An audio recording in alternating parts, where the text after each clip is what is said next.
I'm in my cocoa bean room and I'm evaluating, I'm looking for some beans, I'm looking at all of the new lots that came in, and I wanted to show you a little bit of what I think makes really good chocolate.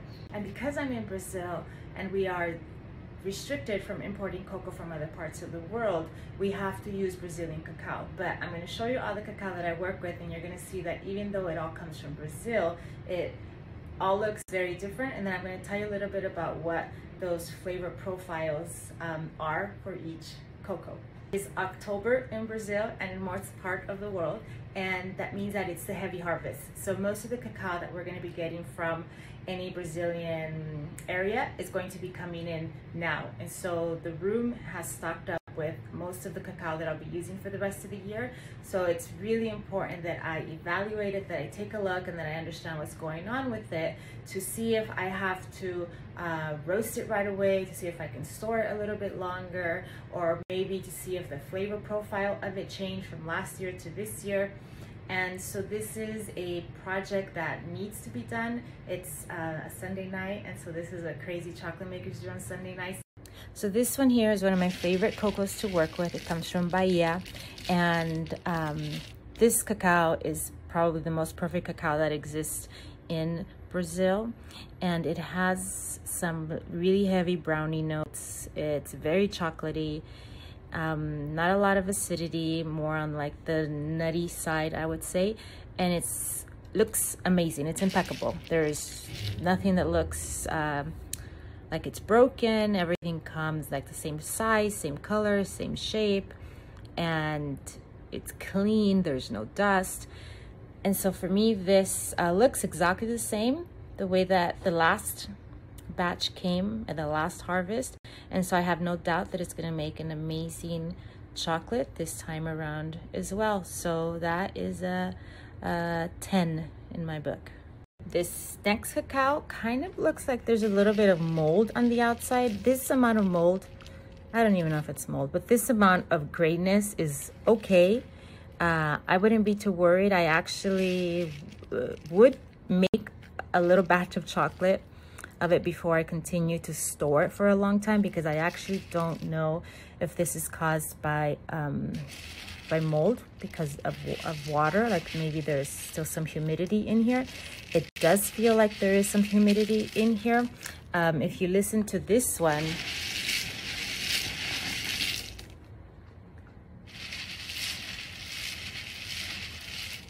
there is a difference there, right? So here you can tell that this has no humidity, no too little humidity, and this here has some humidity.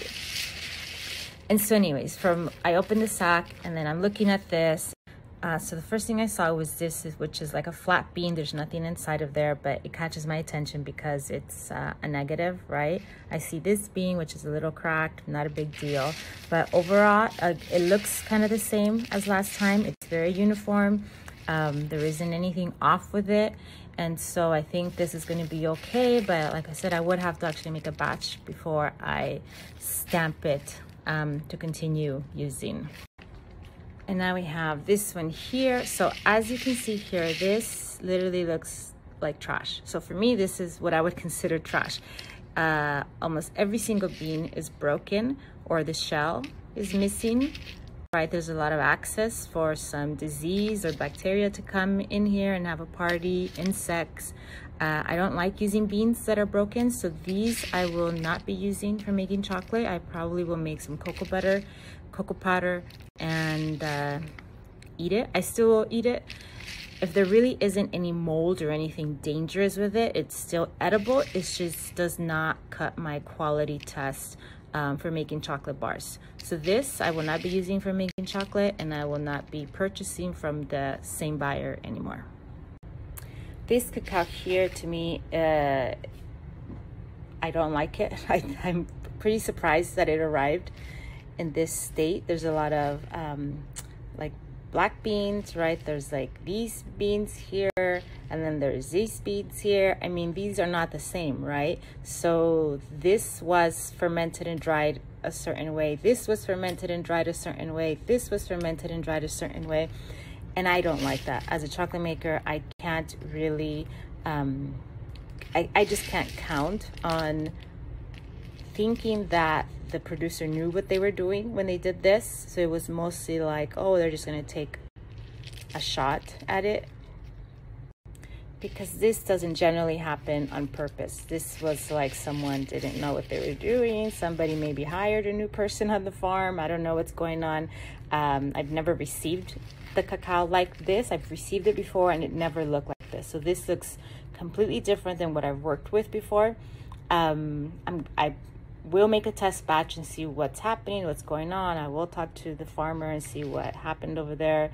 I will use it because the beans are not bad quality. It's just a lot of differences happening here that's hard for me as a chocolate maker to really work with consistently. So here we have another cacao. So see how the difference between like this looks like a piñata, looks like confetti, and then that. It's exactly the same, right? So this is beautiful. I love it. The only negative thing about this is that the beans are very dry, therefore a lot of the shells are coming off, and so I don't like to use these beans again, but so what's gonna have to happen here is I'm gonna have to do a lot of sorting and removing these beans, because these beans will burn in the roast and they're gonna give the chocolate an off flavor, which I don't like. And here we have 3 different farms, so you see they pretty much look the same, right? I mean, they're 3 different farms, so it's not even the same variety. They all do come from Bahia, so there is some similarity with the terroir. This one here in particular, you see how there's like this color difference, and so here I can tell that the producer did 2 cacaos. So this is 1 cacao, and then, oh, I can't do this with one hand. And then this is another cacao, right? This is 2 different cacaos. This is not even the same variety. And again, there's nothing wrong with using different varieties. Nothing wrong at all. But I just need consistency. Like if I make a batch of chocolate with this and I really like it, and I ask the farmer to send me another, sack, and it doesn't come like this, then I'm starting over with a new product, right? And I really doubt that the farmer can replicate this. Like generally when things come like this, it's really, I feel like there's no control with the processing at the farm. And so I needed to just come a certain way every single time. So in this case, what I'm gonna do, and it sounds really chaotic and crazy, is I'm gonna have to separate this entire sack into this cacao and this cacao, and I'm gonna make a batch of chocolate with this cacao and a batch of chocolate with this cacao, and then get back to the producer and see what's going on over there. Still gonna use it, but I'm gonna have to spend a lot more time on creating this into chocolate. And then this cacao over here is really the most reliable cacao that I work with. And to be honest, like this cacao is not my favorite flavor profile, but it's the cacao that I can consistently depend on. I know that it's going to come of this quality every single time. It's going to be uniform. Nothing will change. I mean, things change naturally with the harvest, the rainfall, and that's okay. But what I'm talking about is his processing, the post-harvest.